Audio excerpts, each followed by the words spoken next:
Magandang araw mga kamarites! For today's adventure ay samahan niyo ulit kami sa isang lugar at ipapakita ko ulit sa inyo ang ganda ng New Zealand. At dahil weekend ngayon at kahit medyo masama ang panahon ay wala pa ring makakapigil sa amin para lumabas at mag-explore. At dito nga kami unang napunta sa isang historic Oak Avenue na matatagpuan sa 4 Ormond Road, Frimley, Hastings. 15 minutes away from Napier City ay pwede mo nang mahanap ang Oak Tree Avenue at pagpasok mo pa nga lang ay bubungad na sa'yo yung mga English oak trees na nakatanim dito. Very iconic nga yung mga puno dito and nakakatuwa kasi kahit na winter at walang mga dahon ay sobrang nakaka-amaze pa rin yung itsura niya. And pakinggan nyo to guys.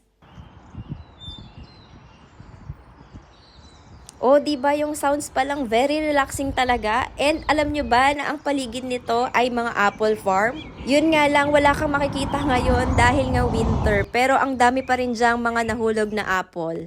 And syempre, araw-araw muna ang lola nyo feel na feel yung place. And salamat naman sa mister ko dahil napaka-supportive naman talaga pagdating sa pagbibideo. At di pa nga nakontento, umisa pa at tumakbo pa. Ayan, pak! O, diba may pang-reels na ako mamaya? Hindi na nga rin kami nagtagal dyan dahil wala ka rin naman talagang magagawa kundi umawra at umawra lang. Kaya ang next destination namin ay sa Cornwall Park na located pa rin sa Hastings. Pagdating talaga sa mga public park, wala akong masasabi sa New Zealand. Lahat ng park dito ay talagang sobrang ganda. Maliit man o malaking park, malinis talaga. At kahit wala kang pera, makakapasyal ka sa ganito kagandang lugar. Walang bayad at sobrang marami ka na talagang magagawa bukod sa pagsa-sightseeing. Nakakatuwa sa place na to yung Osmanthus Garden dahil very Chinese ang vibes dito. Ginawa nilang ganito yung peg dito bilang pagkilala daw sa sister city relationship ng Hastings with Guilin in China. Ganito yung feels pag nandito ka.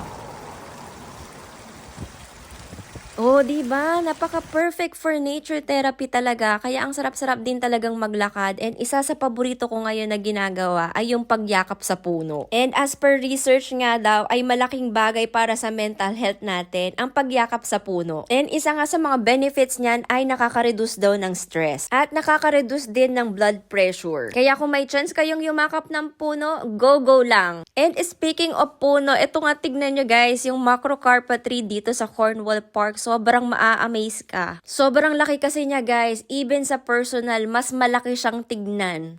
And ito nga daw puno na ito ay naturally durable exotic soft foods grown in New Zealand. And resistant din siya sa mga insekto. Paglakad mo nga lang ng konti ay makikita mo yung garden nila na may mga bagong tanim pa lang na bulaklak pero talagang sobrang ganda na. Excited ako lagi pag weekend kasi talagang family day siya para sa amin. And dito nga rin pala ay meron silang display room na akala mo ay flower shop pag pumasok ka. Kasi tignan mo naman yung mga naka-display dito. And maganda din sa loob kasi meron silang heat pump kaya ang warm at ang sarap tumambay sa loob niyan. At kung ikaw ay may pagkapusong plantita ay matutuwa talaga ang iyong puso dahil mayroon kang makikita dyang mga peace lily, mga anthurium. Katulad nito, oh, ang ganda.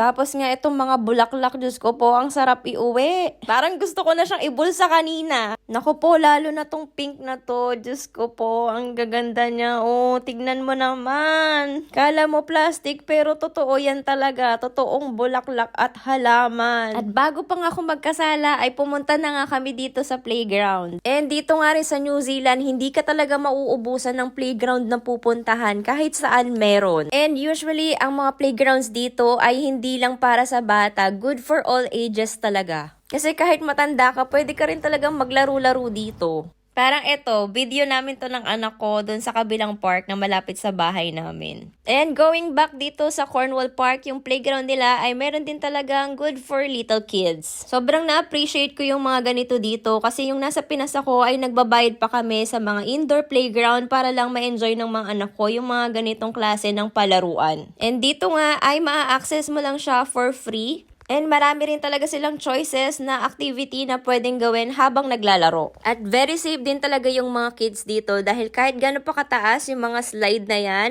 ang kanilang ground ay rubber. Kaya hindi ka rin talaga mangangamba na magkabukol sila or masaktan kapag nahulog or nadapa. Sa ibang playground nga, kung hindi rubber, ay meron ka namang makikitang mga soft woods katulad ng ganito, na very safe pa rin talaga for kids kahit mahulog sila. Marami nga rin palang chairs and table dito na talagang perfect for picnic. And as always, malinis na toilet or CR kung sa atin. Bihira mo nga rin palang makitang mga crowded ang mga playground dito dahil kahit saan nga ay may mga playground. And alam nyo, kahit mga months old pa lang yung babies, makikita mo na sila dito na gumagapang talaga kung minsan. Kasi nga naman, tignan mo naman yung gagapangan nila, oh, malambot. Tapos itong place na to ay ginawa talaga para sa kanila, mga little kids, mga babies. Nakakatuwa lang din talaga dito sa New Zealand dahil alam mo kung saan napupunta yung tax na binabayad mo at napapakinabangan mo naman talaga. Bukod sa well-maintained na, ang mga lugar na ito ay hindi rin putyo-putyo ang mga materials na ginagamit nila. Kaya naman isang park lang ang puntahan mo dito ay sinabi ko nga marami ka nang magagawa talaga. Kaya kahit saan ka pumunta dito ay napaka-worth it naman talaga. Wala ring bayad ang parking dito and ito nga pala ang napakalawak nilang soccer field.